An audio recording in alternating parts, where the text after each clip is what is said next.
Okay, diretso tayo sa dark and light side of life kasi naiwan ko yung isang card ko. This is the dark side of life. Dito manggagaling yung mga problema. So, the reading coverage is May 25th down to 31st. Kukuha tayo dito ng tatlo. And then kung ano yung lalabas dito, ito yung magiging problema mo hanggang katapusan ng buwan. So, yan na. Dito naman yung possible solution. Pag ikaw naman hindi ka pa sigurado talaga sa nagiging problema mo sa buhay, ay ipa-reading mo sa sarili mo. Private reading kasi. Iba kasi yung reading sa live, iba din yung reading na full private reading. Kasi talagang makukuha mo lahat yung nasa sayo lang. So ito, kuha tayo dito ng tatlo. Unang problema. The Nine of Cups. Pangalawa, Ten of Pentacles. And pangatlo, Diyos ko, Devil.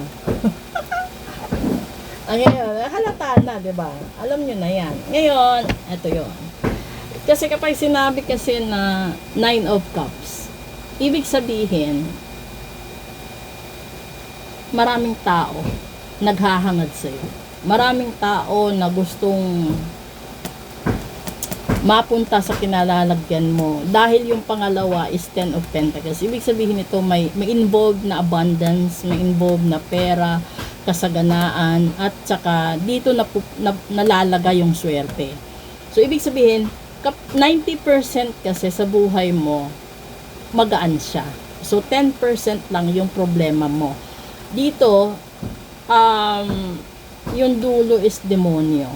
So, this is the devil itself. Tignan natin na kung ano yung lalabas dito sa kabila. Kukuha tayo ng ano. Dito. Una. Three of Swords. Ay, nako. And then, the Strength. And, ay! That's the Eight of Swords. Nga, ito yon. Okay. Bakit? Ganito. Ay, nako, ang hirap. Okay. Yung dulo kasi dito, kanina nasabi demonyo. Diba, dinidemonyo ka? Ngayon yung lumabas dito sa pandedemonyo sa'yo, maliban sa'yo, meron siyang iba na hindi mo alam.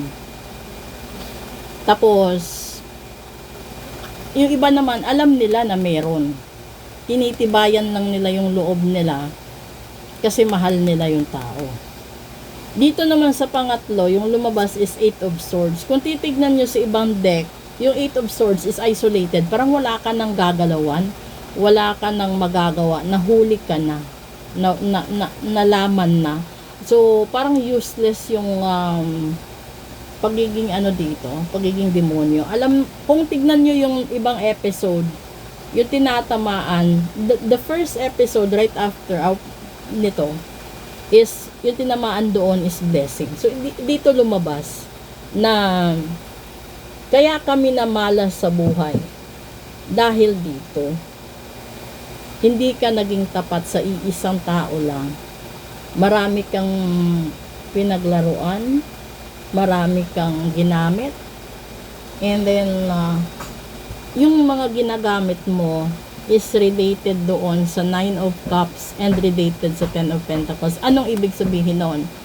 Yung mga taong pinapaasa mo, no, mapababae or lalaki, kahit nasa LGBT, pinapaasa mo na mahal mo siya. This is the Nine of Cups. Pinapaasa mo na mahal mo siya. Yun pala, yung kailangan mo is yung finances niya. Dito lumalabas yung pagiging demonyo, dito sa pangatlo.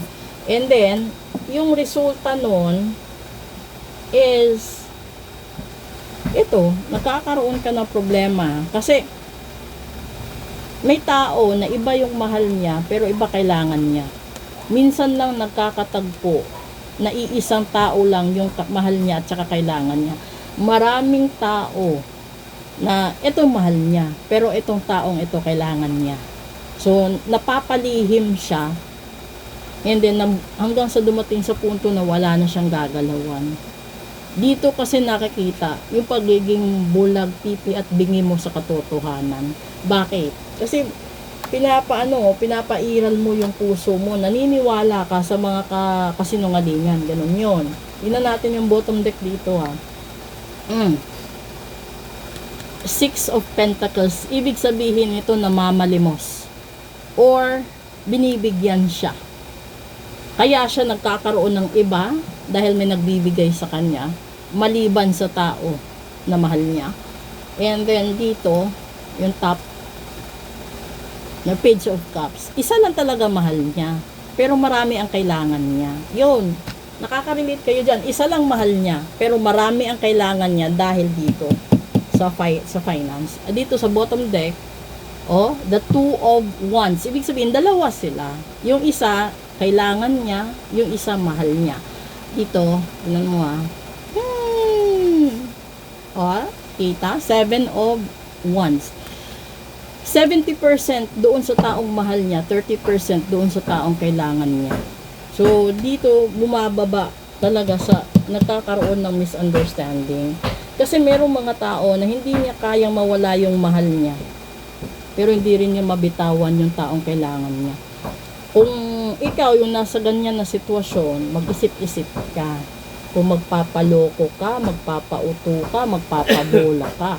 And then, natural ito hindi ito dinaan sa kung ano-anong ritual at kung ano-anong gayuman. Natural ito na discussion. So, kung lumagpas man sa boundaries na parang yung lumalabas is na-hypnotize na yung tao, ay iba na po yun. Pero itong discussion natin is all about natural emotions, relationships, solutions.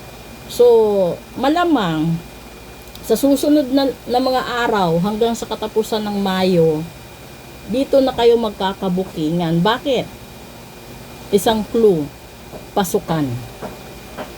So, kailangan yung finances dahil pasukan. So, kung yung mahal niya hindi makaprovide, kailangan niya yung taong kailangan niya para mag-provide sa pangangailangan niya.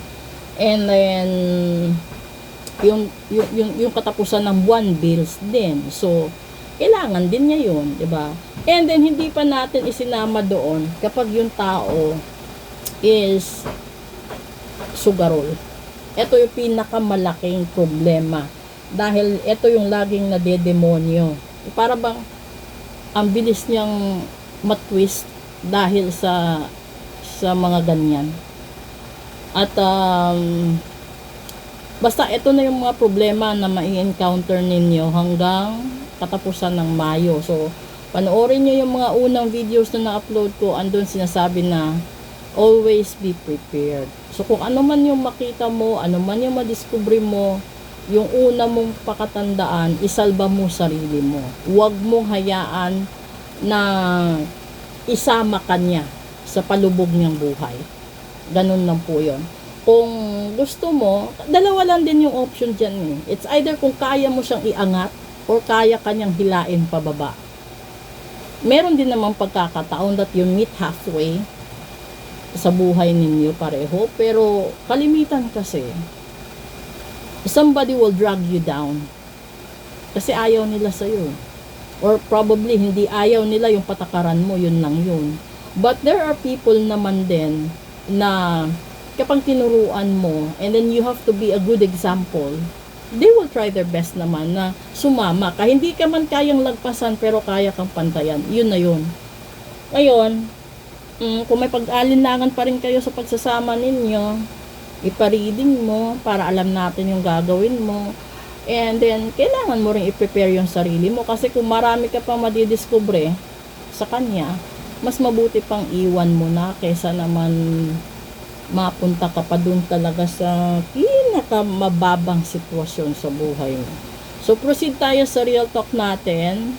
And, tignan nyo na lang yung event schedule kung magsiset ako ng live. But for everybody na makakapanood nito, kung sino man yung dapat makapanood, i-share nyo na lang doon sa mga kakilala ninyo. So, eto po, good evening. Proceed tayo sa real talk natin. Bye!